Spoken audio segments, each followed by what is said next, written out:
السلام علیکم ورحمت الله دوستانو زم عمر آی هوپ ان شاء الله تاسو ټول بخیر دوستانو زما نن د طاهر خان و لنجې باندې لک تاسو سره خپل نظر شریک کوم دوستانو خبره دا زه حیران دایم د پښتنه طریقې ولې نه کوي پښتنه طریقې ځکه نه کوي چې کله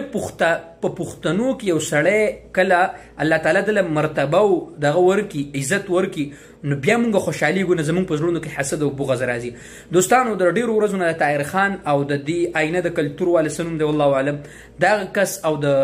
دارنګ په طاهر خان په خلک ویډیوګانی کوي او دا چل کړي دی چل کړي بهر طاهر خان بایله پکار چې راشي په سوشل میډیا باندې خپل صفائی پیش کی زما تاسو ته لند میسج دی که تاسو زما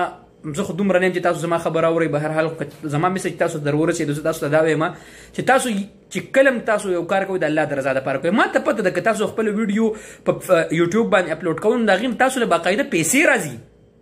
باقاعده تاسو چې څومره ویورز دي څومره لایک راځي تاسو له په هغې باندې پیسې راځي که تاسو پیج څومره پروموټ کېږي په هغې باندې تاسو له پیسې راځي خو زه تاسو ته دا وایم د الله د رضا خاطر وکئ د خپلې لانجې بس کوئ او د غریبانو خدمت که تاسو میشني سوشل ورک تاسو کوئ د الله د رضا دپاره کوئ ټیک شو جي او د خپلې لانجې په خپل منځ کې د لانجې وباسئ او یو شی کینئ او دا عهد وکړئ د الله تعالی سره چې خدای که تاسو د غریبانو مال وخوړو قسم ده چې الله به د قیامت په ورځ باندې حساب کوي په دې دنیا هم د نه وباسي لیکن دغه خبرې دا جګړې په خپل منځ کې پرېږدوئ یو شی کینئ چې نن نه پس موږ د غریبانو خدمت مکو د غریبانو آواز به دنیا ته رسو او د الله د خلک به د پسې خاندي د الله بندګانو لږې لږې پیسې د څه وشي چې بیا تاسو اسمان ته بیا دغه کوي